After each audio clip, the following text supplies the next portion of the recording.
Hello, hello, and welcome to the stream. Fingers crossed everyone can hear me. Let me know in the chat. Hey, talk up if you can hear me. Hello. Oh, welcome everyone, welcome. People in the chat, do your usual magic. Let me know, is the sound okay? Is the music okay? Is the lighting okay? You might have noticed things are a little different around here. I got myself a Lifex bulb I can change to any colour I want, and this is the colour scheme I chose for tonight. And there's some soft Zoe Blade happening in the background. Yeah, welcome. It's wonderful to see all of you. Oh my word, the chat is scrolling past so fast. Welcome everyone. It's wonderful to have you all here. I don't actually even know how many people are watching right now. I can't even see it. I can see the chat, and I will be checking in with the chat every now and then over the course of the evening.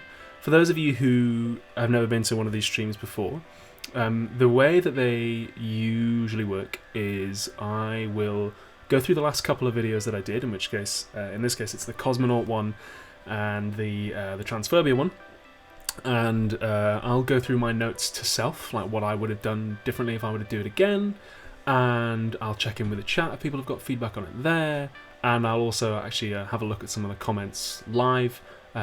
On this occasion, I know that the comments section for both of those videos are going to be a little bit hairy, so brace yourselves and we'll get to the appropriate content warnings at the time.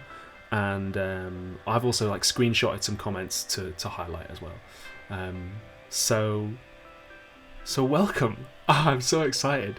It's been like a month since I did a stream last. I was going to do one 2 weeks ago, but I took a holiday after the Cosmonaut video came out. I took a week off, and I went away and had a very, very lovely, well-deserved holiday, I think. So that's why there wasn't one 2 weeks ago. Yes, people in the chat say my voice is very calming.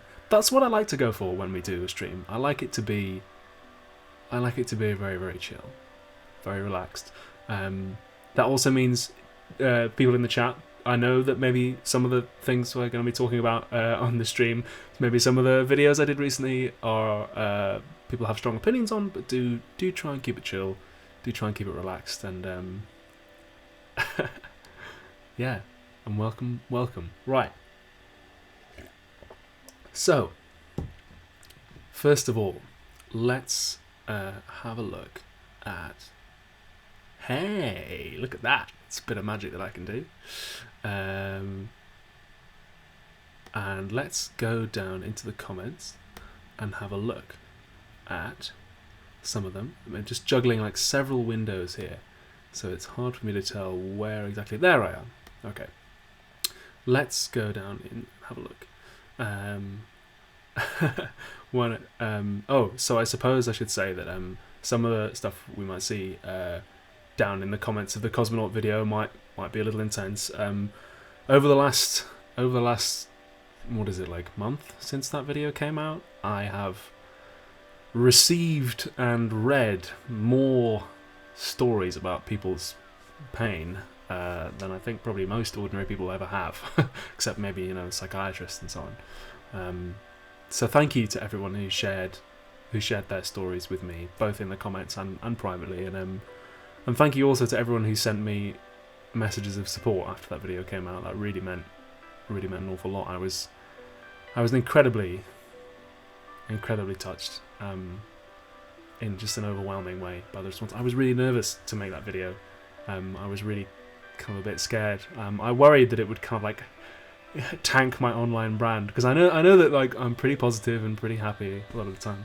I worried that it would just crash that.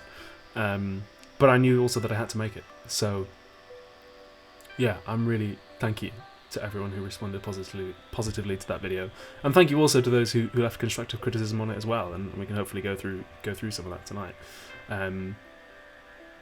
I suppose why don't we start with some of my notes to self on that one. If I were to make the video again, what would I do differently with the Cosmonaut one? I think there wouldn't be a whole lot I would do vastly differently. One thing that it did occur to me today when I was having a good think about it is the Freud bit. Do you remember the bit where I mentioned Freud and how homosexuality became medicalized? I think I maybe glossed over Freud a little bit too much. I got an email from someone who said I would have liked it if you'd spent a bit more time on Freud. To be honest, I think I could have cut the Freud bit because I think I made him more of a central character in that story than maybe he needed to be, or maybe I could have either cut that bit or just done it better. Yeah. So that was one of my notes to self. So off the back of the Cosmonaut video, two weird things happened. One is that I was having a pint with my brother the other night, and he said he'd watched it, and I was like, oh, okay. So that was kind of interesting. The other thing is that I got interviewed by The Economist off the back of it. The magazine, The Economist, wrote to me and were like, yeah, we've seen it. Can we interview you? So I went into their offices and had a nice chat with them and talked about it, which is kind of cool. They have really nice offices, obviously, as you'd expect. The Economist is like a really famous big magazine, and yeah. People in the chat asking where I'm from. No, I'm not from London. I'm from Newcastle. I live in London because that's where the acting is. Okay. Dead Lugosi in the chat is wondering when I'm going to open the things that people have sent to my PO box.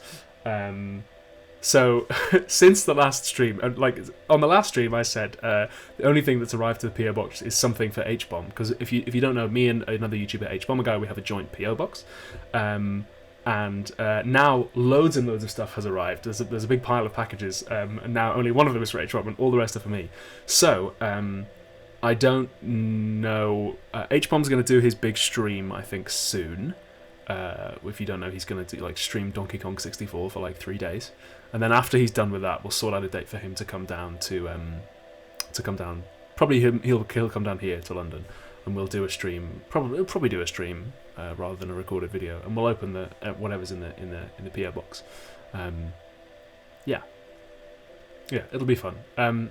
Somebody says, "Do you and H-Bomb live close?" No, no, we don't. He lives I don't know where he lives, in the woods in northern Wales. H-Bomb, he lives up in the hidden parts of the UK. He's like a cryptid. If people want to send me stuff to the PO box, I can read it out to you. The PO box is. Are you ready? Oh, thank you, Davo Feltes, for the super chat. Thank you very much. You need to watch some more news. Probably I do. Yeah. The PO box, if you want to send me anything, is Ollie and H-Bomb's PO Box 2662, Woodford Green, United Kingdom, IG8 1SP. I'll read it out one more time in case you're writing it down.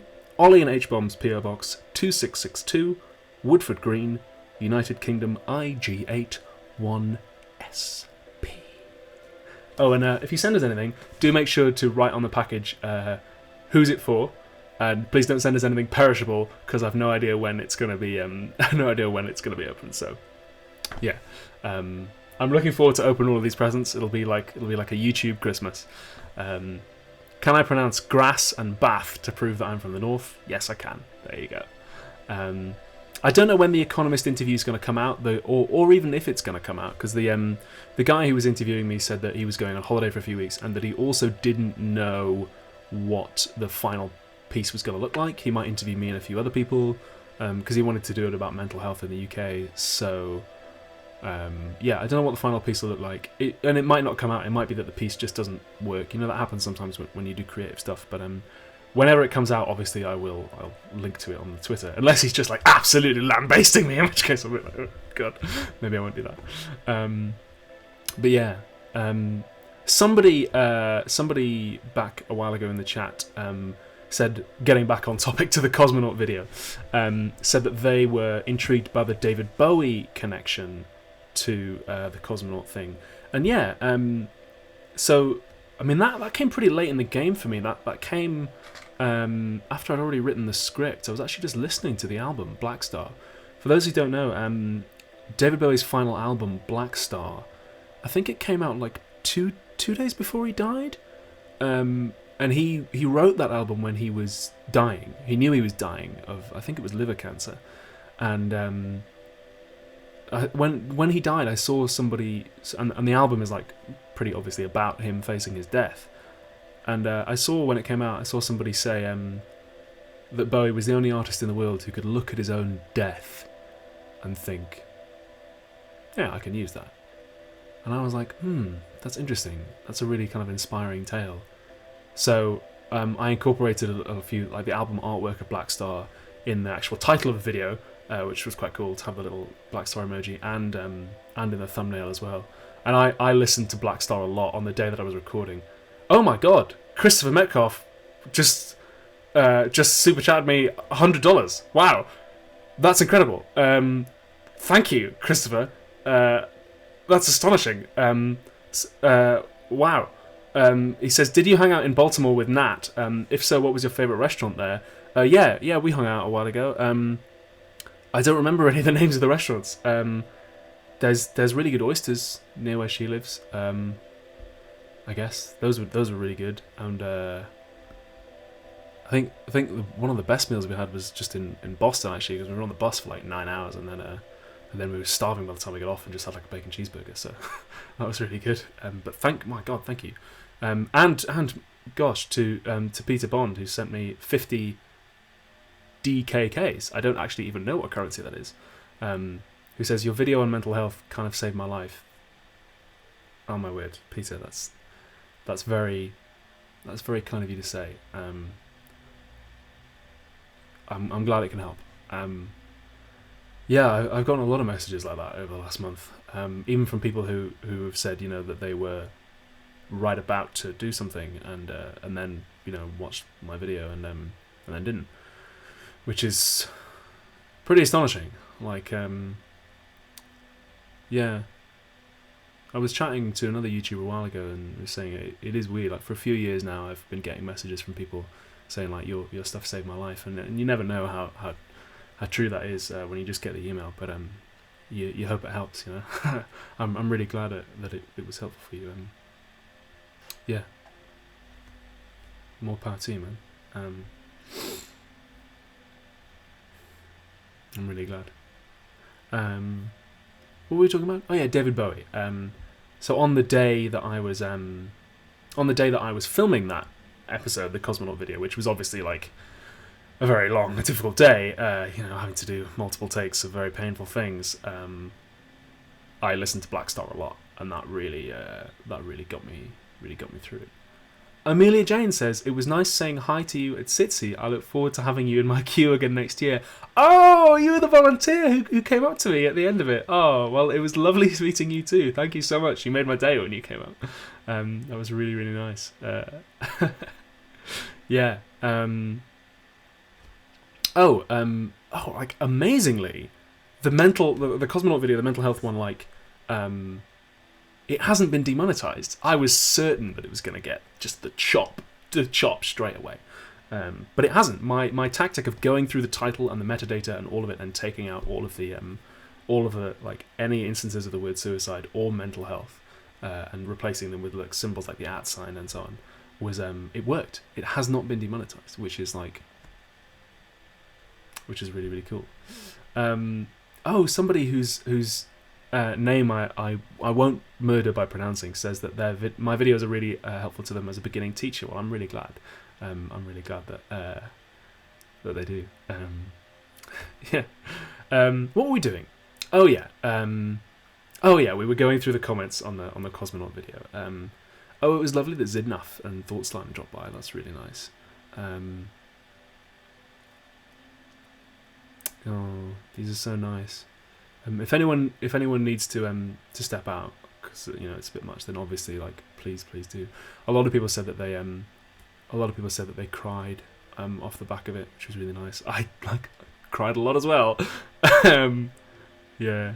Oh, this one was nice. It was obviously very lovely and complimentary, but this person also brought up the David Bowie song Space Oddity, which kind of has like a spaceman theme to it, and I thought about maybe doing a Space Oddity in the end credits, but I went with Rocket Man in the end because Space Oddity doesn't really have a happy ending, whereas Rocket Man does. Oh my word! Joanna Russia sent me money from New Zealand super chat saying you're helping me with my doctorate. Oh my gosh! Well, I'm really glad I can help you. Like, I don't know how much help I'd be able to give you with a doctorate, but like, I'm really glad I can. And Anthony Peone says I watched the video at 3 a.m. after months of severe depression. Thank you.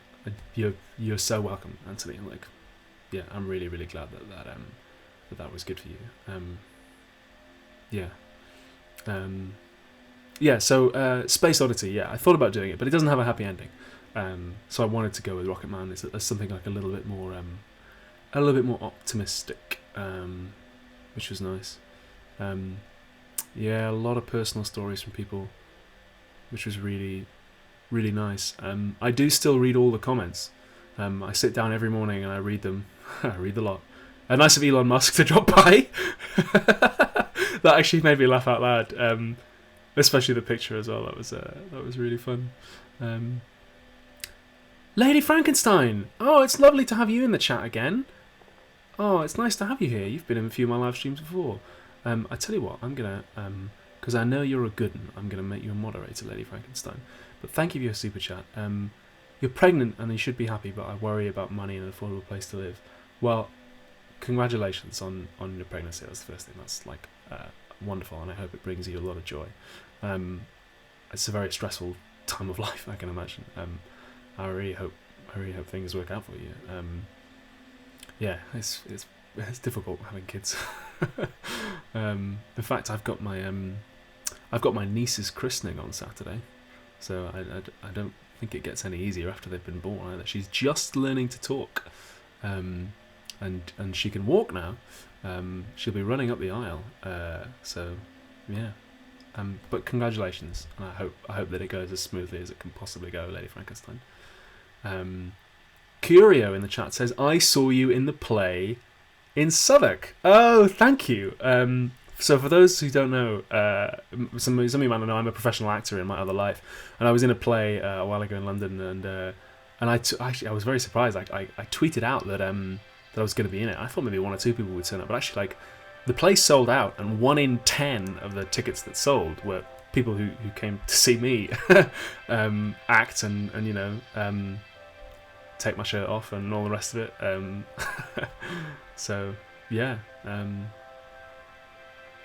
was fun. It was really good.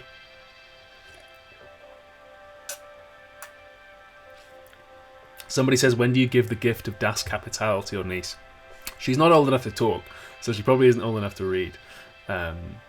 So yeah, it'll be a while yet. I've been reading some books to her. She likes a book about kiwis. She likes to read that. And she likes she has a story called Jafto, which is about a boy who has lots of animal friends. She likes that. But yeah. This music sounds familiar. Yes, it's Zoe Blade. Zoe, who I've now met, actually. So Zoe got in touch with me a while ago on Twitter and said, "Do you want some music?" And I said yes, obviously, because I love her music, and I was actually just too shy to write to her asking for it for a while. So she's given me access to her back catalogue, and also she's writing the music for my next video, which is going to be about witchcraft, gender, and Marxism, which I filmed last night, and is going to be incredible. I filmed the bulk of it last night. There's one last little cutaway section that I have to film on Friday in the studio. Hello, Annoyance. Oh, hello, Zoe, as well. We were just talking about you, Zoe. Your ears must have been burning. Yes, Zoe is writing the music for my video on witchcraft, gender, and Marxism, which is amazing. The music is. Hopefully, the video will be good as well. Yeah, I'm really, really looking forward to it. We'll talk more about that later on, I think, because I want to end by looking forward to the next few videos, because I understand that probably this stream's going to be like a little dark as we go through some of the responses to the Cosmonaut video and the other one as well. So yeah, I actually saved a few comments from the Cosmonaut video, from all the videos actually, and we can now take a look at them here. Hey, I love this magic software I have now, where I can be up here in the corner and then you can see this. So this was an interesting question. So do I know you? Said of the Cosmonaut video that they were wondering whether it was like fully sincere, and they know that it had to have like retakes and so on. So yeah, like, well, I mean, there's another thing I can say to somebody who's not convinced that, like, yeah, it was totally sincere and all the feelings in that were real. Somebody actually asked me, like, do you consider that video to be acting? And I was like, sort of yes and no, really, because like, for me, acting, when I act on stage or on film, like, that is a real feeling. I need to do a video about authenticity and acting, because because of the acting training, I have a different take on this. So, I mean, I had to do multiple takes of some of the bits of that. So I think the interview with me bit, just like 6 takes of that. And the final monologue, the I understand how you feel bit, it was like 8 takes of that. Partly because it takes multiple goes to sort of get through the whole thing, but also just because there was some where like the sound wasn't as good, or like I fumbled bits or left bits out that I wanted to say. So it was an interesting question that Do I Know you brought up, is like what is sincerity and like what is true feelings. Yeah, I mean all that video came from like the deepest possible part of me. It was all real. I think I need to definitely do this video on authenticity. I'm writing at the moment, so there's a really good play by oh my gosh, I can't remember the name of the playwright, but the play is called The Pillar Man, and the play is about whether pain is necessary for art, and the plot is an author who writes a whole bunch of books where like horrible things happen to kids in their books gets hauled in by the police because a bunch of horrible things have happened to kids in their town. So they get brought in, and then they are put on the spot by the police and having to say, no, like what I make doesn't reflect me. And it's like how much of the artist goes into the art. And so I think it would be really cool to do like a YouTube video where I'm being interrogated by the police about about the things I've said in my video. And like I've talked before on the stream about some of the behind the scenes magic, like with the security video, right? I mentioned it on the last stream, where the first 2 vlogs of you remember the security video had vlogs at the beginning, the middle, and end. The first 2 were actually shot on the way to America, and the last one was actually shot on the way back. So I've talked before about some of the movie magic like that, but it might be cool to do like a video where I'm like being interrogated about like what is authenticity and how does like acting interact with like truth and so on. Martin McDonough is the author of The Pillar Man. Thank you very much, chat. Brilliant. It's like a Google, but with love as well. Wonderful. Oh, Jeremy A says, hi Ollie, I drew that picture of you where you're the tech daddy pilot. Was that the one with the blood on the hands, or was that the one where he's like just ripped and throwing money? Because there was some great fan art off the back of the tech pilot episode. And actually, I wish I'd had the foresight to plan ahead and set it up so I could show you on the software, but there was also some amazing fan art off the back of the Cosmonaut video as well. I think I tweeted some of it. That meant an awful lot. Like, to have this character that I created, the Cosmonaut, who I created to be like, because I needed to create that character, to have somebody else make like fan art of that was, I want to say like validating, like, it just meant a huge amount to have somebody like a lot of people really thought the cosmonaut metaphor worked, which was wonderful. I'm really glad that some people found that resonated with them, because when that I remember exactly where I was when that image hit me. I was like, oh yes, that's what this is. So yeah, that was good. I had one more saved comment about the. Here we are. So some people said that the glitchy noises in the Cosmonaut video was a bit tough on the old ears, and I'm sorry about that. I'll bear that in mind in future. I like doing the glitch transitions. I learned how to do that out in America. I could have learned how to do it anywhere. I just happened to learn it while I was there. That was really fun. And I wanted to give the idea that like the video was in some sense like breaking down. Like there was something underneath it that was trying to get out, that it kept like breaking and cutting away to the cosmonaut and then cutting back again. Like there was something that had to get out, which of course then you realise what it was. Because I mean I heard somebody say, I can't remember where I got it now, but somebody said to me, a good video essay has to have three things. It has to be about the argument, it has to be about the society in which the author lives, and it has to be about the author themselves. And people have been requesting me to do a video on mental health and suicide for years and years and years, like since way back in the days, back since I was at uni. And I just wasn't ready to talk about number 3 until relatively recently. So yeah, that's why I wanted to like have the glitchiness of like there's something that's trying to come out. And I did that video is fully subtitled as well, so yeah, that would help people's hearings. I hope. Help people's hearings, help people's ears. I hope. Yeah, that was fun. Actually, somebody in the chat asked, why did you choose a cosmonaut, not an astronaut? And that was actually one of the questions that the Economist asked me as well when they interviewed me. And I hadn't even thought about that. Like, just the image of the cosmonaut was so clear to me rather than astronaut. Maybe partially because towards the end of my drama school course, I played a cosmonaut in a piece of theatre, so maybe I just had like cosmonauts on the brain. But also there was something about the image of like traveling not in a sleek modern NASA spacecraft, but in something that's like old and like broken-ish and like experimental, and something that might like break, and like kind of in theory it works, but like actually we don't really know, and like you're one of the first people going up there, and like who knows what's going to happen. So there was something about cosmonauts that struck to me, that like really spoke, and something about like old space gear, and like having to do it with old kit, which was a really clear image for me. Yeah, it was fun.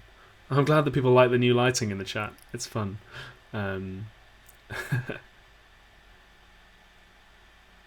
Do I have any more notes to self about the old Cosmonaut video? I'm just scanning through them. Or are there any more? Are there any more comments we can take a look at?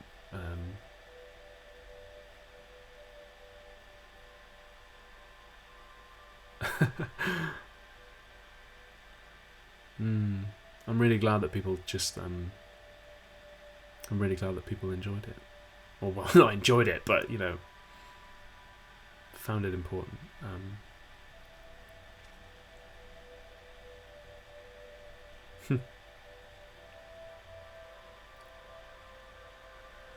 It's really sweet.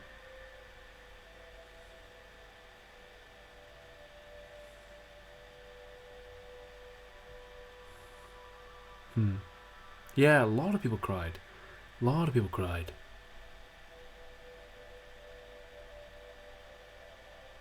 Yeah. It was a hell of a video. Okay, I tell you what.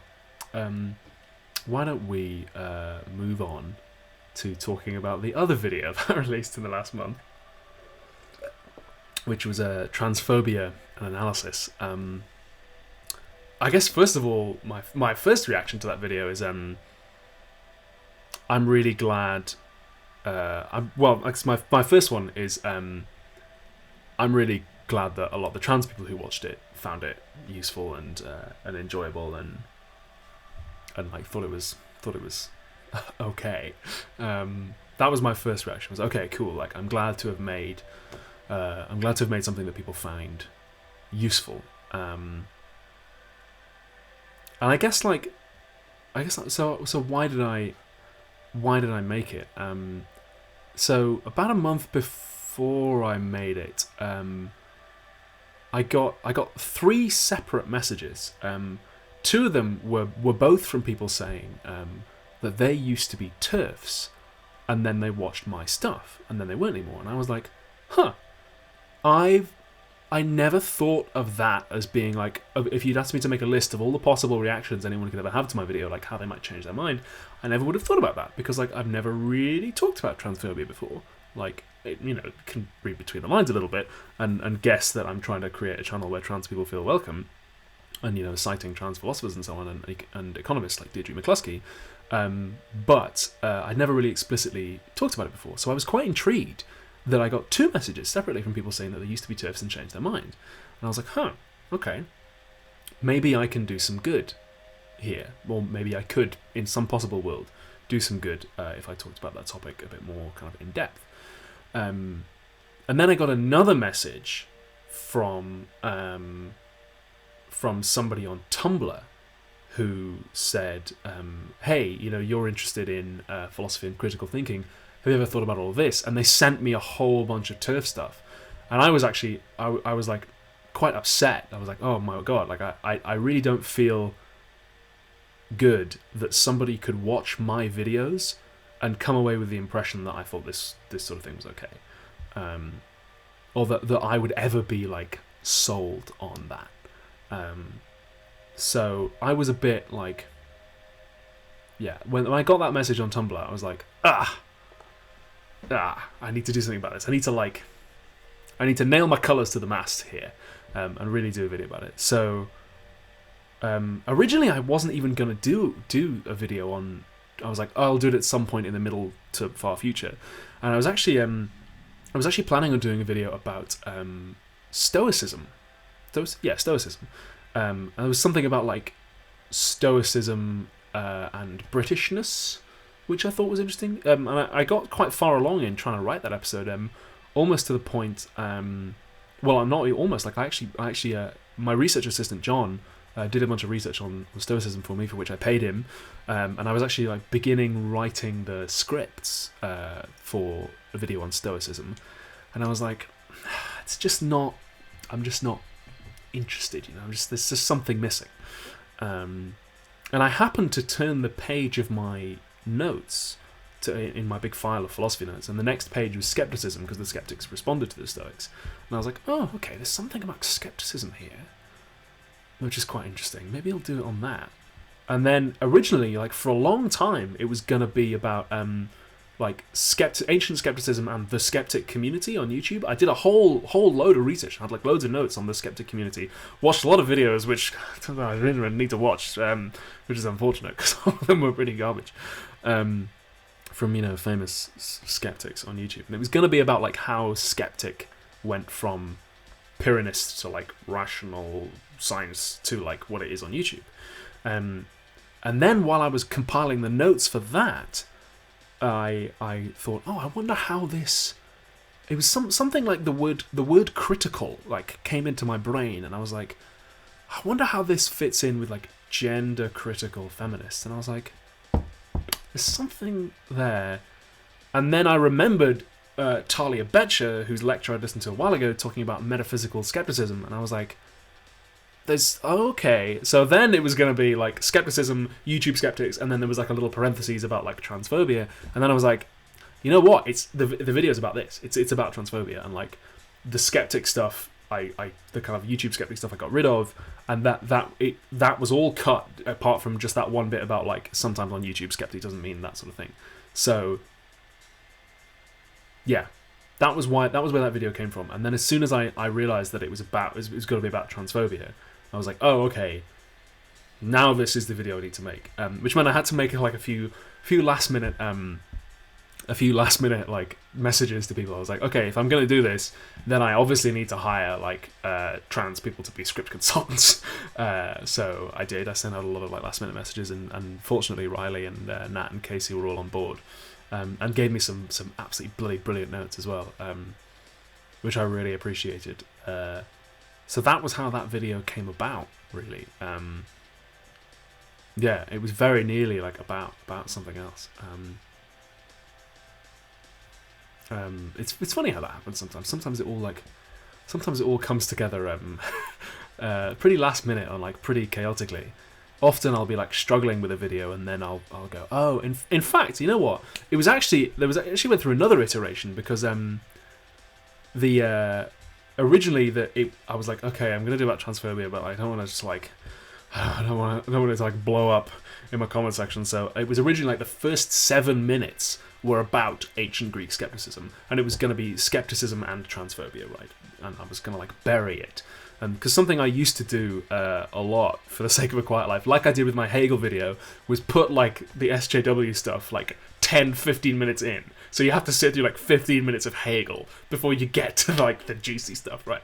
And then I was like, no, come on, I want to nail my colours to the mast here, and the video is dull if I open it with 7 minutes of ancient Greek skepticism. So I was like, okay, the skeptic stuff, I like cut that, move it to the middle, put the transphobia stuff here, and then it goes into that. And then I was like, oh, now it's working for me. And that was only about a week before it came out. I found it in the edit, and I love it when that happens. I love that about creating videos, because like it's really cool how sometimes I film stuff all in the day, and then I totally change it. In fact, getting back to the Cosmonaut video, it was really interesting doing that, because especially in the interview with myself section, I filmed a lot more stuff there. It was probably like 10-15 minutes of stuff, whole paragraphs and things that I then had to sit down and try to be like, view it objectively as an editor and go, okay, this bit means a lot to me, but it doesn't really advance the story, and it kind of drags the video a little bit. So it was really interesting, like looking at the testament of my own suffering and going, tells a better story if you cut that bit out, like, or like not tells a better story, but like it just flows better, or like this bit isn't necessary. So there was originally a whole big section about Mary Shelley and her book The Last Man and how much it meant to me, and I was like, you know what, that's cool, but save it for the B-side, because it's not working. So yeah, it was really interesting to take like an editor's eye to that. Alex Austin says in super chat, thank you so much for that super chat. The recent UK trans narrative has been so transphobic, and people haven't received the counter narrative, so thank you. Have a beer on me. What message of hope can you give to the trans community? I don't know if I'm in a position to tell people to like be hopeful or to despair about anything, really, because I'm just one bloke. But I'm really glad that the video I made like went over well, and I hope it helps. In fact, a few people have already messaged me saying that they've sent it. One person messaged me saying they sent it to their actual dad, to their actual like real father, and then they showed me the WhatsApp message that their dad responded with, saying, "Oh, okay, like I get it. You know, I like this Ollie guy. He's a good teacher." And I was like, "Hey, I'm glad I could help your dad." So yeah, but although the transphobia video went over very well, I do still have some notes to myself about it, and like how I would make it again if I were to make it again. I suppose my thoughts on the tone of it, I realized when I was making it that I was like, I was basically like making the video equivalent of a Guardian article, that it was like pretty straight down the middle, pretty not dry, but like it wasn't going to like rattle the stars, you know. It wasn't kind of really, really, really out there. I tried to make it like pretty on the nose, and like unlike the Elon Musk video, right, where I went a little bit like wild and did some fun things, because I knew a lot of people would see that, and a lot of people would go, whoa, like, this is entertaining, like I'll subscribe and watch to this. With the transphobia one, I was like, don't make this about, isn't my channel great, and come and subscribe to me. This is like important, it's people's lives, it's life and death. Pitch it straight down the middle, like Guardian article, make it clear, make it concise, make it which I think I did. The downside of doing that is, so one of the notes that Casey Explosion gave me, and was a brilliant note that made it into the script, was she said that frequently TERFs don't put forward their arguments in good faith academic terms, and I ended up saying that explicitly in the video because it was a brilliant steer. So she actually suggested like maybe you could include some footage of like of TERFs or transphobes like shouting down trans people, and I hummed and hawed about that, and I was like, I could do that. Ultimately, though, I thought, I know a lot of trans people are going to watch this, and I don't want to make it like unnecessarily upsetting. In the end, the tone I went for, because I knew some people in the comments would be very angry about it, so I deliberately, with the music and with the shot of the kettle boiling and the tea, I deliberately tried to make it like very calming, very sort of easygoing, like this is what's happening, like yes, this is serious and we're having a serious conversation, but like there's no reason we can't be chill about it. So that's the tone I went for in the end, and I didn't include the footage, but I did try and include like the specific disclaimer about, that this is not always like academic and high-minded, like, ooh, it's a debate. Like, no, like street philosophy. Nietzsche hurt me. Thank you for your super chat. Ollie, will you ever go back to uni, and will you ever do a video on selfhood? So I'm probably not going to go back to uni. I've got 2 MAs now, so I think that's enough. I'm happy to just be out in the world. Oh, what a coincidence, Zoe Blade. This music is what I used for the credits for the transphobia video. I really like this song as well. Turn it out. Very, very relaxing. That's what I wanted to go for. Will I ever do a video on selfhood? The first video I shot in the new studio was about the self. It was called Why Do I Hate My Space Self, which is about the split mind theory from Simon Critchley, among others. So yeah. So I've done one video on the self. Maybe I'll do some more. I've got some notes for a video on masculinity, which is kind of about the self as well. I haven't really managed to make that into a full script yet, but yeah, maybe it could happen. I'm not going to rule it out. I had some more notes to myself about the transphobia video. There's some important ones that I want to get to it, because there were some problems that people brought me up on. So let me go down. So the first one is let me go to this person, Monica Punk Archive, wanted me to include the perspectives of more trans men in the video, and yes, I think that's a definite weakness. I could have definitely done more with that. All the script consultants I cited were trans women. Only one of the recommended sources I put was a trans man, was a YouTuber. So yeah, I could definitely have done more with that. That's fair cop. The other thing was, this was really, really interesting. This was Chrisiosity, nice, said, isn't biphobia kind of metaphysical skepticism as well? Because there are some people who say that bisexual people don't exist and they're like really one or the other. And I was like, damn, I think you might be right there. Because, hang on a minute, I'm just going to change the old music. I'll put Zoe back to the start. So Betcher talks about transphobia being grounded in metaphysical skepticism, and homophobia being grounded in the ethical claim of same-sex relationships not being somehow as good. And I know that whenever people bring up homophobia, some bisexual people are like, hey, we're here too. So it was actually my decision, not Betcher's, to put like homosexuality and bisexuality I basically tried to acknowledge bisexual people and did it in a cack-handed way, because I think this is like a really good comment, that like bisexuality sometimes biphobia sometimes shades into metaphysical skepticism as well. So I'm really, really grateful for that comment.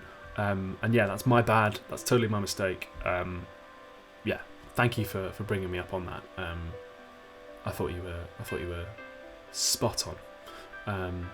This biphobia too. Yeah, so this person had much the same thing as well. We can scroll up here and how's that? Can you see that? Yeah, you can. Cool. So this person Epic Glitter was pointing out that there was like a non-Western history and philosophy and conception of being trans that I could have brought in a lot more. And I definitely think that's a good point as well.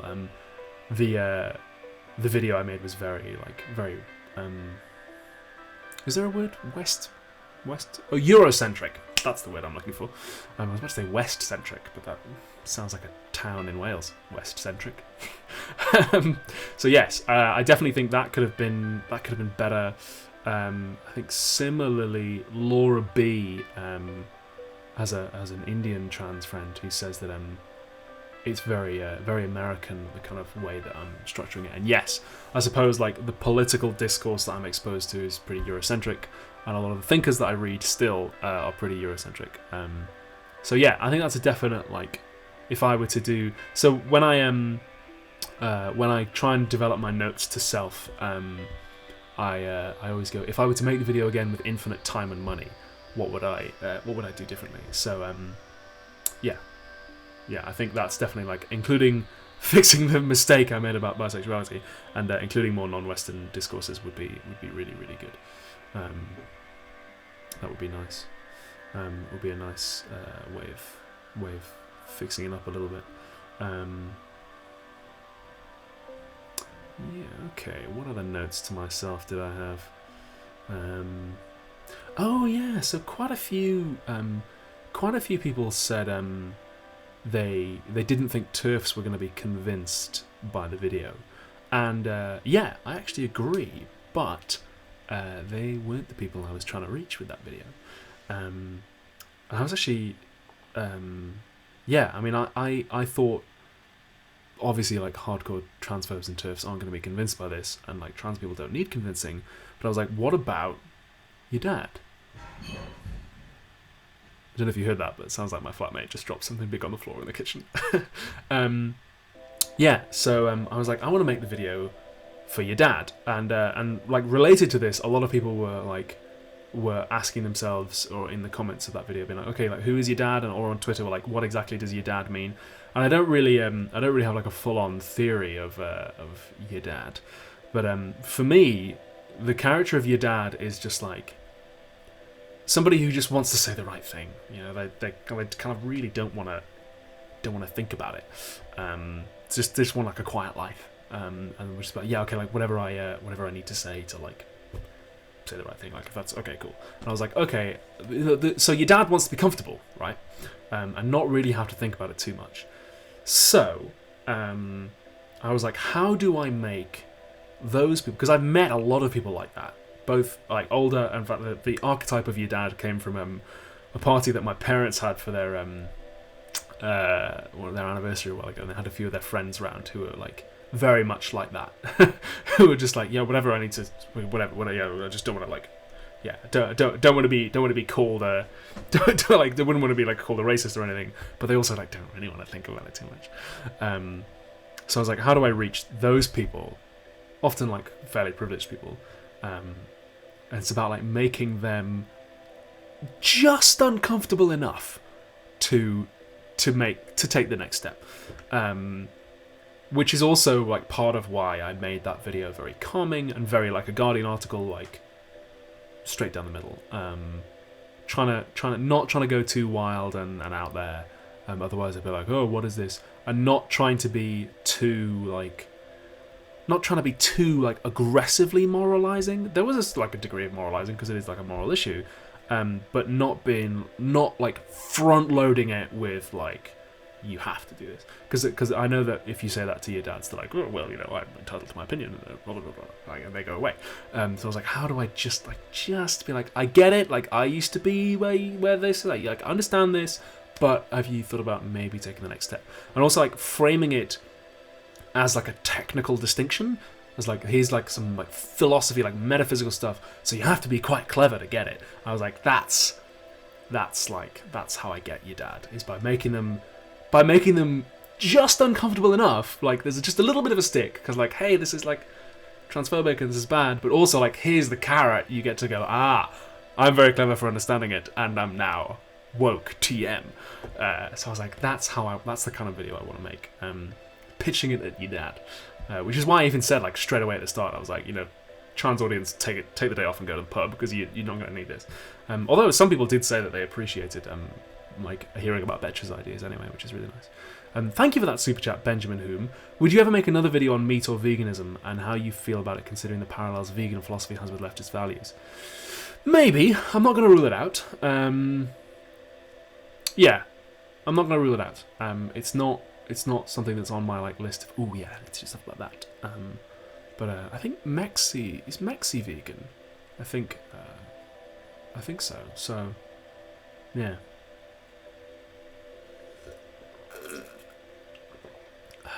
Yeah. What were we saying? Oh yeah, your dad.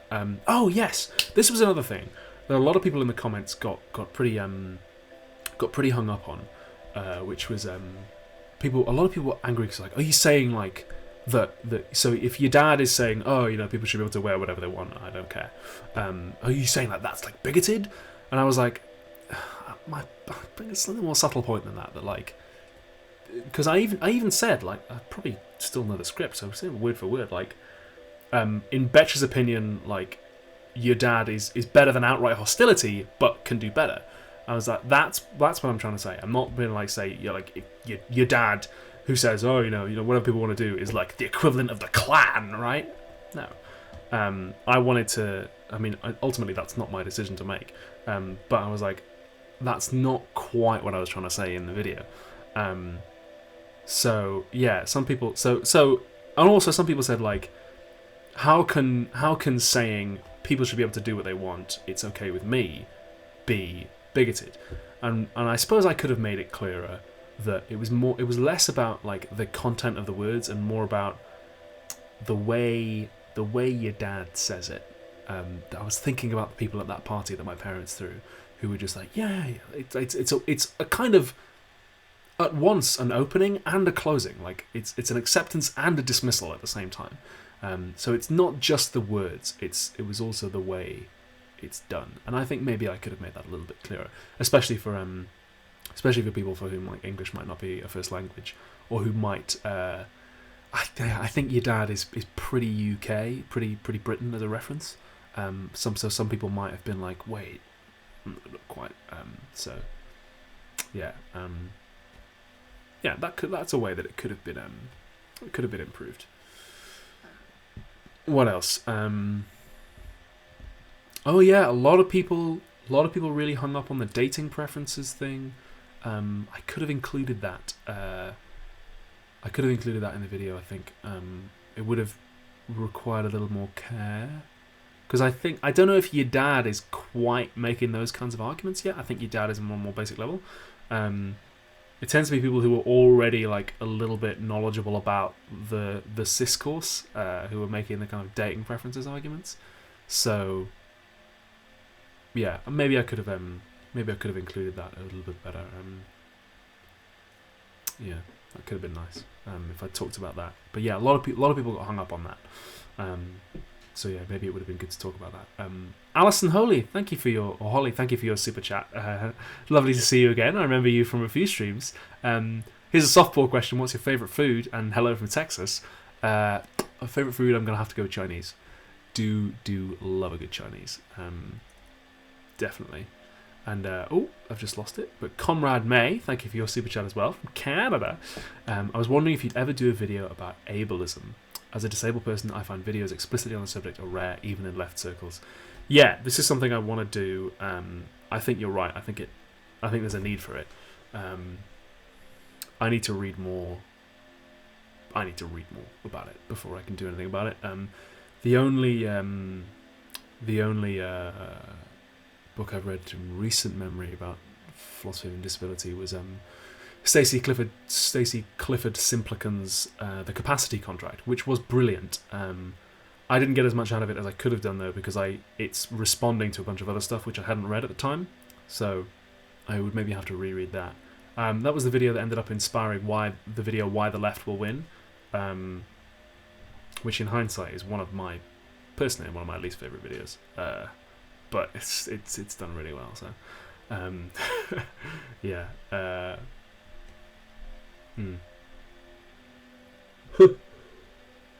Khalid Saeed with a super chat just says, "Hey Ollie, you're great. Thank you very much." And another one from Canada. Lots of people in Canada. Canada's a wonderful place. I have relatives in Canada. It's very, very beautiful out there. I do love all the natural beauty of Canada. Oh yeah, so this was an interesting one. I got a lot of comments from TERFs, among others, who said that I didn't engage with their theory of gender, because they do put one forward, or that I didn't define what it is to be trans or cis or to have any kind of gender. And yes, I very, very deliberately with that video did not commit to a particular theory of gender. I very deliberately didn't do that, because I wanted it to be about the epistemology and the metaphysics, and also because I kind of felt like that was playing into their hands a little bit, because I need to be careful of the way I say this, because I don't want to blunder into saying something. I mean, in the first place, it's not for me to define what it is to be trans. I can't do that. So I was like, I need to rely on the folk concept here a little bit, because that's what your dad is relying on too, and they're the person I'm trying to reach. So I just thought, the thing is, if I go to the gents, right, nobody stops me and goes, whoa, Sonny Jim, where do you think you're going? And I'll be like, I'm going to take a piss, I'm going to the gents. And whoa, I need you to complete a full 5,000 words defining what it is to be a man before you can do that, right? Nobody asks me that. So to ask trans people for a completely bulletproof, one for everyone to get together and agree on one completely bulletproof theory of gender before you can get any kind of rights or access to what you need, I was like, it's just it strikes me a lot of the time as just being disingenuous. And that doesn't mean that there aren't very interesting conversations to be had about what gender is. Betcha has some amazing, really cool, interesting theories, a metaphysical pluralism about the theory of gender. But it was just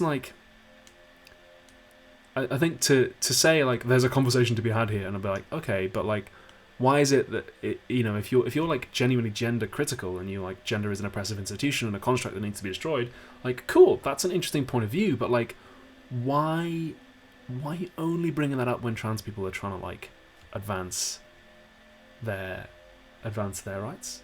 Why is it not when anytime anyone is trying to access their any kind of service or anything under their gender, are you not bringing this up? So it just seems so. Yes, I very deliberately did not commit to a particular theory of gender in that video, because I wanted the video to be consistent with whatever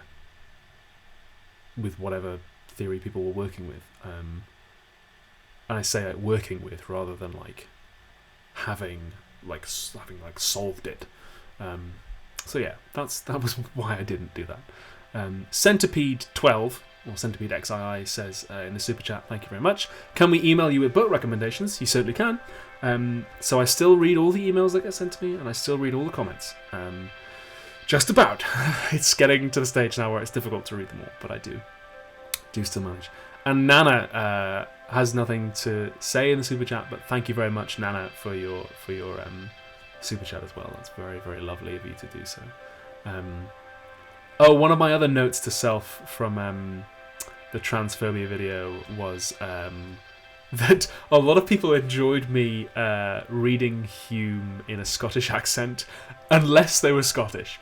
A lot of people were like, oh, that Scottish accent's really good, and a lot of Scottish people were like, hey, I'm Scottish, and it needs work. And I was like, okay, thanks. So thank you to to all the people who gave me feedback on the Scottish accent. That was really nice.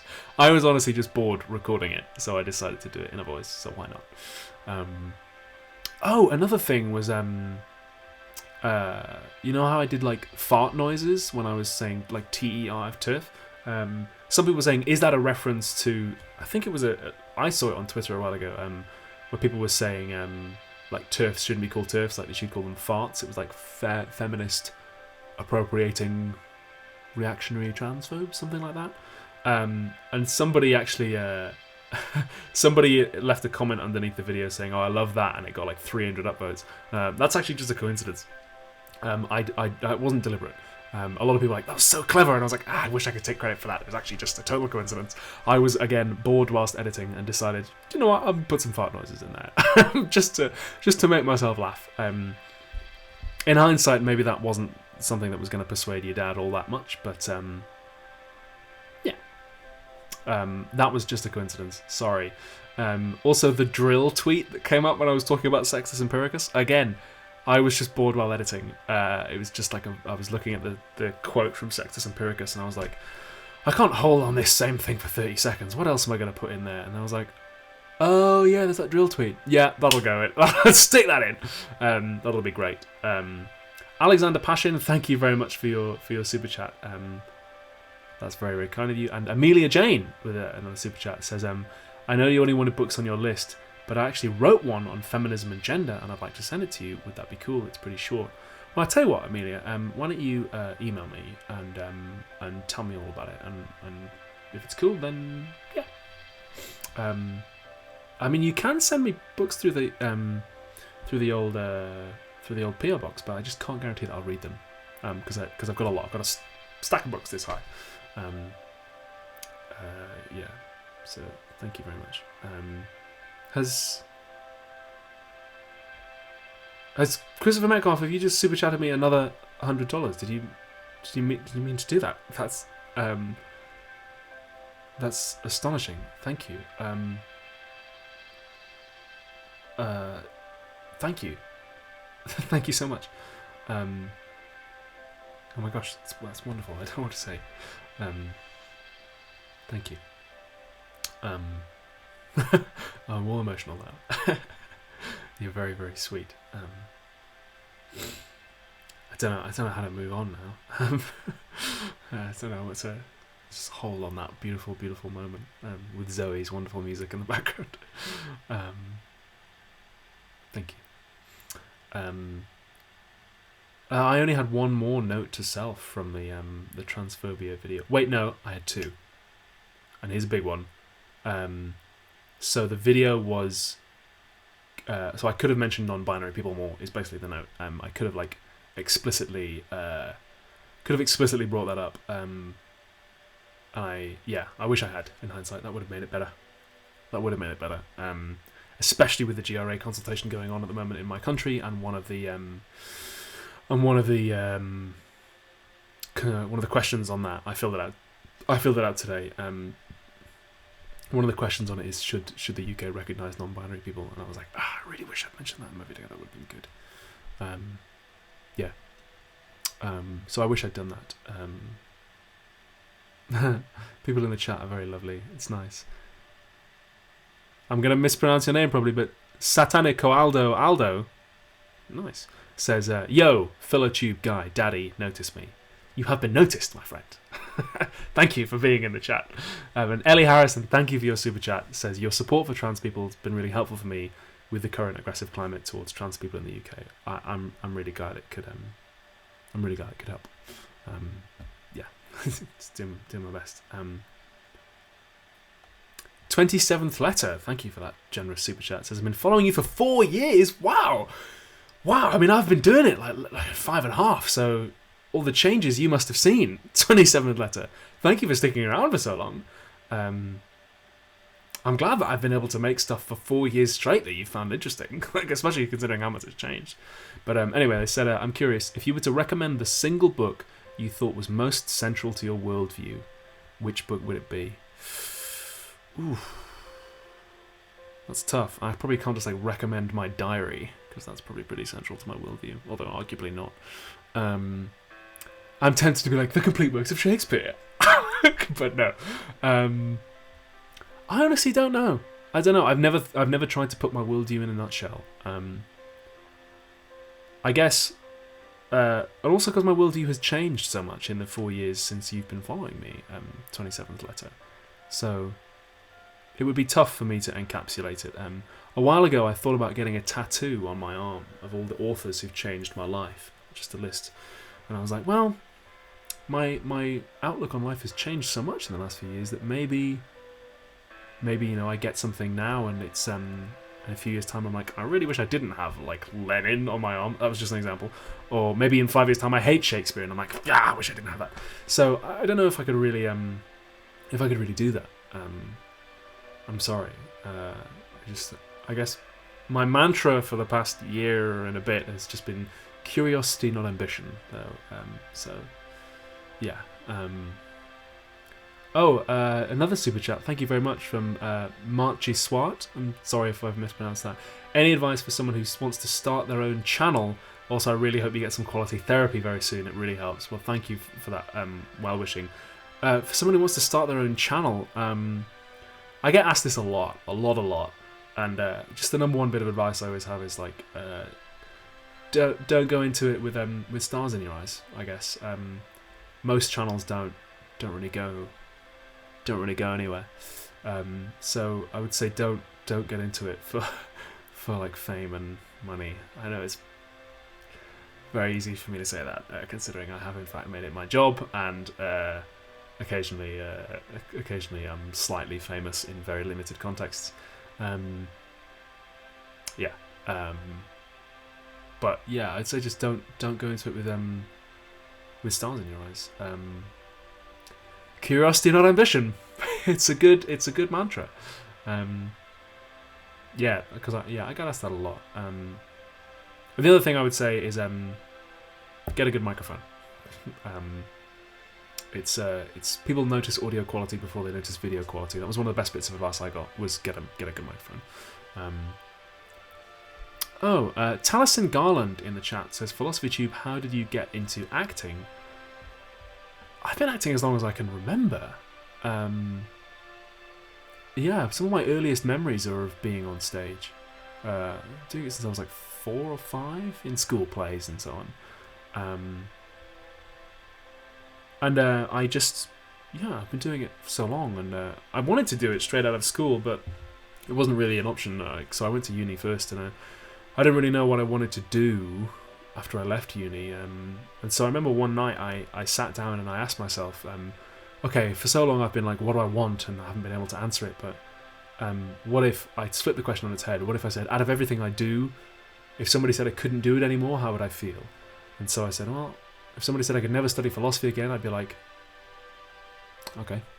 If somebody said I could never do stand-up comedy again, I'd be like, great, I don't like doing it. I've been doing it for like 2 years at that point.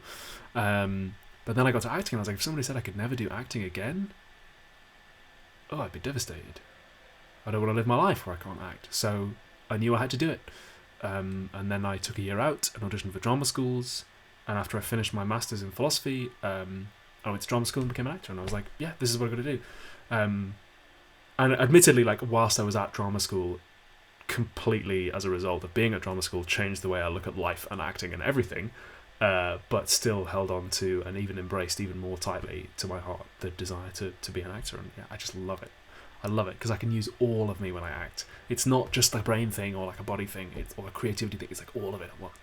And it's really kind of wonderful. And I love being on stage and just like having the space. Not because of the attention, but there's just something about like the magic of holding a space and holding a text or a line that is just, I love it. It's like being a wizard. A man definitely not named Jim. I'm struggling to keep up with all these super chats. People are so generous tonight. A man definitely not named Jim. Thank you for your super chat. You said the suicide video really put into words a lot of what I've felt over the years. It made me cry on the train. Have you ever read Flann O'Brien? I don't think I have read Flann O'Brien, but I'm really, really glad that that the video was cathartic for you. Yeah, I'm really glad. And Caleb Creed says a video on Rorty or pragmatism in general in the super chat. Thank you for that, for those $10, Caleb. Maybe pragmatism might be interesting. I haven't read a lot of Rorty. Maybe I should. That'd be good. Yeah. I only had one more note to self from the transphobia video. But before we get to it, Princess Choo Choo, thank you for your super chat. Hijacking your stream to tell people in the UK to complete the government's GRA consultation before Friday to support trans people in the UK. Yes, please do. I filled it out today. I finally sat down and read it all and found out what it was all about. Basically, the government is consulting the public until Friday. They're considering changing the Gender Recognition Act in my country, which would make life a lot easier for trans people and wouldn't really affect cis people at all. So if you are in the UK and you'd like to help out trans people, just Google GRA consultation and you can fill it out. It takes about 15-20 minutes, and the charity Stonewall has a great guide kind of breaking it all down and explaining it, and helping you fill it out if you're like not really sure, because some of the questions are like quite technical about the legislation, so they're really good for that. Yeah, and Christopher Metcalf again with $10. My God, Chris, thank you so much. You're very, very kind. Okay, last note to self from the transphobia video, and then I will hang out in the chat and take questions from there and read it a little bit more. Was some people, and I think it was actually a philosophy teacher who emailed me, said you kind of gave Pyrrhonist skepticism a bad name by comparing it to transphobes. And yes, you know what? I regret doing that. I think, yeah, so I really hope that there aren't going to be students going into lectures on skepticism now being like, you know, like, like transphobes, like, skepticism, like coleslaw, right? Lol, coleslaw memes. I hope I haven't unleashed that. I hope that, because some, like, Pyrrhonist skepticism can be really interesting to study, and it can be the starting point of a lot of cool stuff. And some of what they wrote is actually kind of cool. So I hope that I haven't poisoned skepticism for everyone now. I really hope there aren't going to be, like, lecturers giving lectures on Pyrrhonist skepticism and, like, wondering why all the people in the front row are eating coleslaw. I really hope that doesn't happen. But that was my last note to self from the transphobia video. So I'll close that little window now that you can't see. And oh my gosh, so many people in the super chat. Julia Rose, the snarky autistic, thank you very much. So you're awesome, Ollie. I hope one day to meet you. Well, yeah, hang around in London long enough, and you might, you might bump into me. And Christopher Smith, thank you, says I personally feel democracy is a terrible and immoral form of demagoguery. What do you feel? Probably depends whose democracy. Like, there's democracy and there's democracy, isn't there? Like, it can vary a little bit. Certainly, it can be like pretty vicious, and it can be compatible with some viciousness. I'm actually reading an incredible book at the moment, which I'll tell you about in a second, which is about the history of lynchings in the USA, and that was like, wow, that was brutal, and that all happened under democracy as well. Democracy. So, yeah, depends whose democracy. And just because 120, thank you for your super chat as well. I'm at university doing philosophy, and a big part of that is your videos. It's so inspiring. Thank you so much from Izzy. Well, thank you very much. Thank you, Izzy. That's very, very kind of you. Okay, those are all my notes to self. Probably hang out for another little while yet. Hang out in the chat. Maybe take a look at some comments under the videos as well. Alice and Zoe are twins. Says, do you have any tips for studying A-level philosophy? First of all, get yourself a good teacher. My A-level philosophy teacher was phenomenal. Second of all, I had a secret technique for revising for the philosophy A-level, right? So what I did was I basically, because there's only a certain number of ways they can ask you the question, like compare and contrast these two theories, right? There's only so many ways they can do it. So if you basically like, you can memorize all the possible questions to a philosophy exam. To the philosophy A levels I did, maybe they've changed it now for you. There was only like 20 possible questions. because there's only so many ways they can say compare these theories. So what I did was I just memorized all the possible questions. Well, and I wrote essay answers to all of them, and just memorized the essays. So I went into the exam with like 20 essays in my head, and there was going to be 3 questions, and I was like, even if there's one question that I wasn't expecting, I have the answers to 2 of them already. So like 2/3 of the marks I know I'm going to get. So that was how I did it. I just figured out all the possible questions they could ask me, answered them weeks in advance, and memorized the essays. And then memorized the essay plans as well. And it worked. It worked. Which is like, it's not cheating. It's just like, it's kind of just being methodically good, I guess. It's doing more work than you have to, certainly, because, 17 of those essay plans end up being useless because you don't need to use them. But I was like, if I start revising early enough, then I know that I will be able to like get a really good mark on this. So I was like, I can't know what I'm going to be asked in like biology and chemistry, and there's too much to know it all. With philosophy, I was like, yeah, I can absolutely memorize 20 essay plans. So that's how I did it. That was very much plays to my strengths, so it might not work for you. Oh my gosh, more super chats are flooding in. I feel bad about ignoring any of them, so I read all of them. No one says, what is it that's true of an animal which, if true of a human, would justify stabbing them to death and turning them into a human burger? Ooh, that's tough. That's a tough one. I like the way that you framed that. It's very skillfully framed. I suppose stabbing to death is quite a visceral image, isn't it? I don't know. I really don't know how to answer that. Obviously, like the implication that what you want me to say is nothing, and therefore like vegan and so on. But yeah, I appreciate the way you've structured that question, and the answer is I don't know. I'm living the question, as Rilke would say. Miles Yay, thank you for your super chat, says, does Philosophy Tube have a Reddit? I have a Reddit account, but I hardly ever use it. Like a few years ago, I did a video on Islamophobia. Years and years ago. This was back when YouTube, like, if you did a video on Islamophobia, like, it was running a risk. It wasn't like now. There's no such thing as LeftTube in them days, right? It was like me and a few others.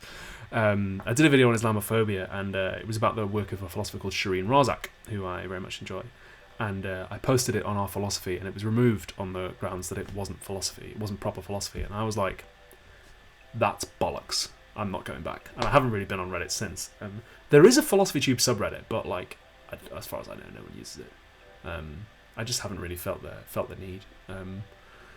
Maybe it would be good. Maybe it would be good to do that. I don't know if I really have time. We'll see. Peter Bond says, do you have any thoughts on Carl Jung? I have a few thoughts on Jung. I've not read any Jung directly, but I've read like interviews with him and so on. Interviews in which he says some pretty questionable things. And I think I'm going to have to dive into Jung for this. If I do this video on masculinity, I'm going to have to dive into Jung. So, yeah. I mean, he's a psychologist, and there's like overlap with theory of mind. But I'm also wary of jumping into psychology, which I don't have a degree in. And I can't be as much of an authority on that. So, yeah, maybe we shall see. Oh yeah, Audible Anarchist in the chat says subreddits for ContraPoints and BreadTube will welcome people talking about my videos. So yeah, feel free if you want to chat about my stuff on Reddit, please do. Yeah, share them on Reddit by all means. Share them anywhere. Share them anywhere you like. That'll be really, really great.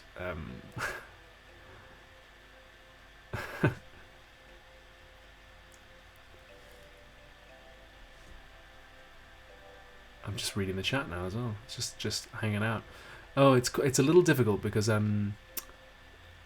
think I'm about 30 seconds in time ahead of you. So I'm reading you in the past. It's like stars. I see your. When you look at the night sky, and you see a chat message, that chat message has actually been gone for about 30 seconds. You need a special telescope. That was weird. But yeah, I'm about 30 seconds in time ahead of you. Yeah. Oh my word, Benjamin Hume thank you for your super chat. Says, I'm doing econ and philosophy at university. Ooh, that's what my brother did. And I want to write philosophy someday, but I'm scared the only way I'll get noticed is with a PhD. Something I really hate the idea of from what Contra said. Do you have any advice? Yeah. So, this kind of ties into something I've been thinking about recently, because I read a book recently by a philosopher called Charles Mills. And the book is can you'll be able to see it? It's actually just behind me on the bottom there. It's called, difficult to pronounce, Black Rights, White Wrongs. Difficult to say that 3 times fast. And in the final bit of it, he's quite a famous philosopher, Charles Mills, and he wrote a book in 1990 called The Racial Contract, which was pretty famous. Like, in the last 20 years of political philosophy, the racial contract has been a big thing. And he looks back on how that book was received over the last 20 odd years. And he says that it sold 36,000 copies, which by an academic standard was a total bestseller. And I was like, 36,000 copies. The Racial Contract sold 36,000 copies, like, and that's a bestseller. I was like, wow, that is an incredibly important book, and I get 36,000 in a week. Never mind 20 years. I was like, whoa, I have a real responsibility here, because in many ways, mainstream philosophy is not found in universities anymore. It's like YouTube and podcasts and stuff. So, writing philosophy and getting it published in a journal, like a philosophy journal, academia, it's like, yes, very, very difficult. Getting a PhD, incredibly difficult. You wouldn't necessarily have to have one before you got published, like PhD students get published. I've read some great stuff by PhD students. But it's a long road if you want to get published somewhere like that. But on the other hand, you publish an article in a philosophy journal, maybe 10 people, 20 people are going to read it. You publish a philosophy video on YouTube, you can do a lot more. So, and obviously, like, how much somebody is impacted by something isn't measured by, like, I mean, like, the Racial Contract has had a much bigger impact than my videos have, just because it, like, changed. There is a degree to which, like, academic concepts do filter down into the public, and obviously, like, definitely that's been accelerated now through the work of people like me. But yeah, it is a long road if you want to publish philosophy and write it, and it's very, very difficult. Although, one thing that might be worth looking out for is there are some undergraduate writing competitions that you might be able to search for. The undergraduate awards, they publish the people who win, so if you're good, there's opportunities for undergrads to get published as well. They're just not as easy. Yeah, Mango Blaze in the chat says, I've nearly been published as a BA student. It's pretty cool, but not the norm. Yeah, like, it's possible. It does happen. It does happen.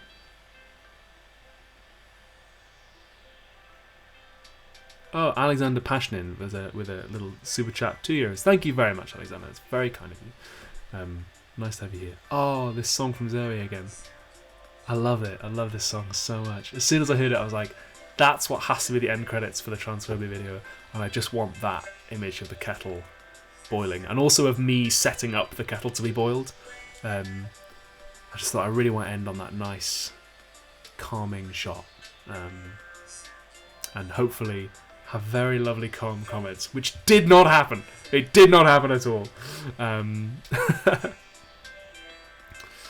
Nana in the super chat says, I'm studying CS, is that computer science, after doing an MA in psych. Wow. And your videos are massages for my overworked brain. Well, I'm really, really glad. I'm glad that they can be relaxing to you. Why don't, actually, if you're up to it, we could have a look at the comments underneath the Transphobia video. I will. I'll keep one eye on the chat, but I'm sorry if I miss anybody. Wait, no, we're on the wrong one. Here we go. Yeah, here we go. Transphobia analysis. Hey, Darren left a. I wish my bloody Tinder matches were as work as you.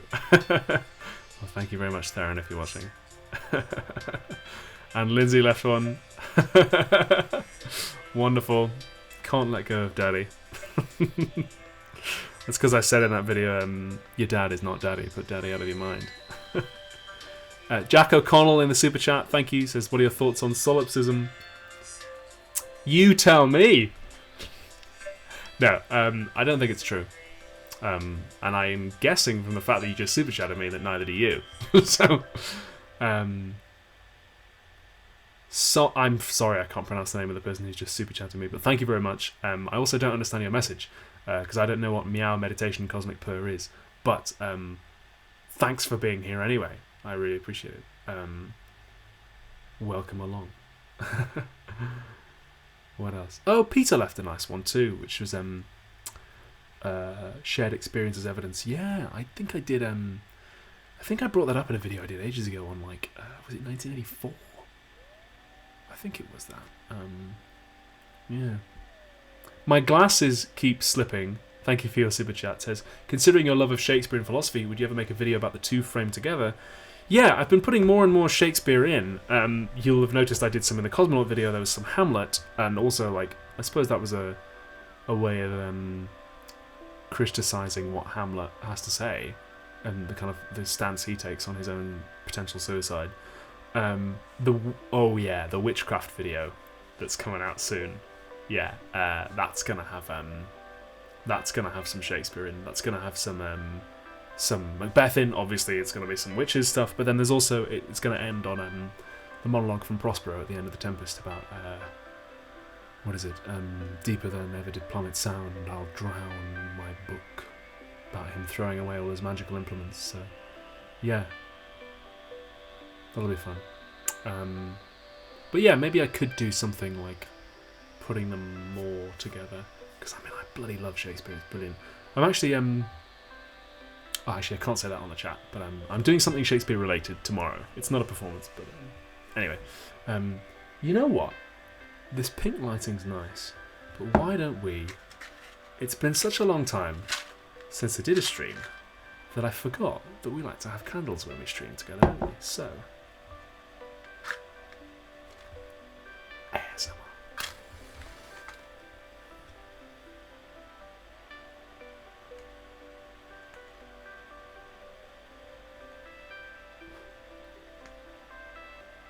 There we go. Is that nice? Nice. Oh, it smells good too. Match.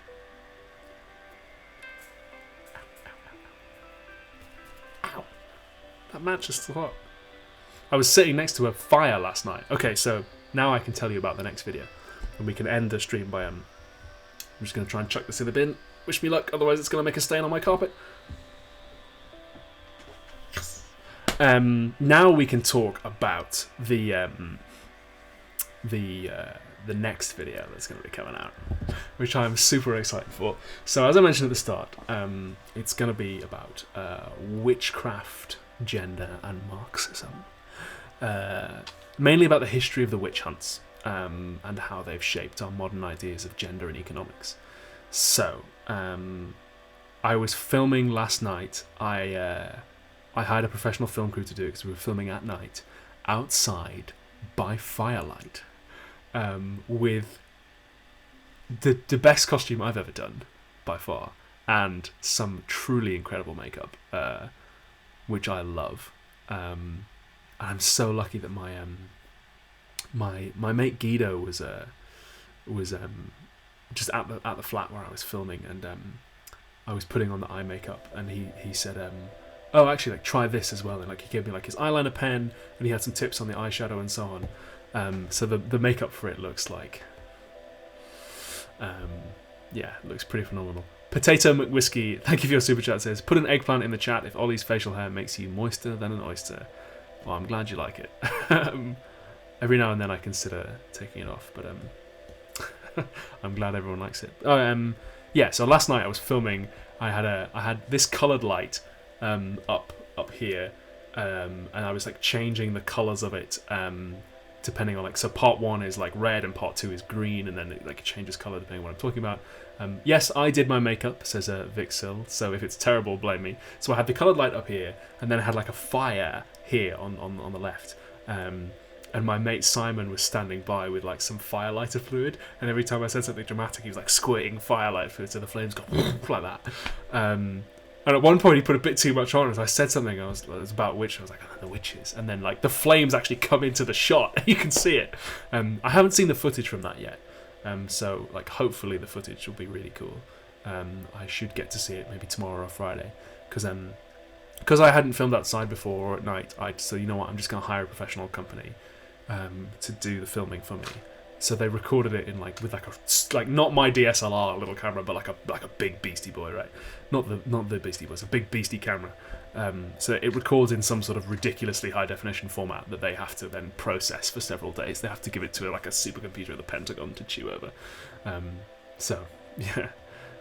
Julia Rose, the Snarky Autistic, with another super chat, says, hello again. Your mental health video helped me get through the last 2 weeks. I'm really, really glad it could do that. Yeah.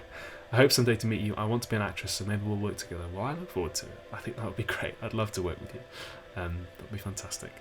Yeah, thank you very much. Thank you to everyone for the super chat tonight. Wow. What? Something in the air tonight. Wednesday night, right? What is it? But yes, the witchcraft video is going to be on another level. Like, it's going to be another level up. I'm so revved for it. There's a last little bit I have to film on Friday. So for those of you who know the book Caliban and the Witch by Silvia Federici, it's about the history of the witch hunts and about the history of women's oppression, and it is possible to have a reading of Federici's argument which is transphobic. So I am going to, and it's actually quite apropos that this is going to follow hot on the heels of my transphobia video, I'm going to film a bit on Friday which is going to like cut in. It's going to be filmed in a studio of like me in like a doctor's like modern glasses and so on. That's going to be like a warning, like don't take this as an excuse to be transphobic, like here's why using it for this reason wouldn't work. And what I want to do, and I haven't cleared it yet with this, actually I need to email the guy who owns the studio tonight and say, hey, I want to do this. I would like it to be, well, as long as you don't get too excited if this doesn't happen. Because I don't want to say, like, I don't want to do a Peter Molyneux and say, like, this is what the video is going to be and it doesn't happen. But what I'd like to do is have that section be about, like, because the central thesis of that section is modern, sophisticated discussions about womanhood as a socio-economic class can get barbaric if we're not careful. So I wanted to, like, start off in costume as a doctor and then be, like, as I'm talking about in Marxism, so, like, gradually, like, taking it off and just, like, smearing like fake blood on myself, and then just like when I say can get pretty barbaric pretty fast, just like have a sword and that's it. Like, so that would be that's what I'd like to do. If it doesn't happen though, you can't because you know sometimes it doesn't.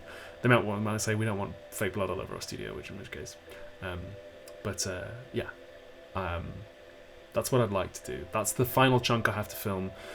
I have to film that on Friday, and then it's due out a week on Friday. I've got my niece's christening all weekend, so basically like Monday, Tuesday, Wednesday, I'm just going to be like solidly editing like all day. I'm going to go home to Newcastle, and that's going to be nice. It means my mum and dad can take care of me for a few days. I don't have to worry about like food and so on. I don't have to like cook. I can just like edit, just get it done, and then use their internet, which is faster than here, to upload it. So yeah, it's going to be a hell of an editing job, but hopefully it's going to be fun. Christopher Metcalf with another super chat. My God, Christopher, you're the most generous super chatter I've ever had. Thank you. I really don't know what to say at this point. Yeah, and Mark Benjamin with a lovely super chat as well. Thank you very much. He says, I'm just drunk and bored, says Christopher Metcalf. Well, thank you very much. That's wonderful of you.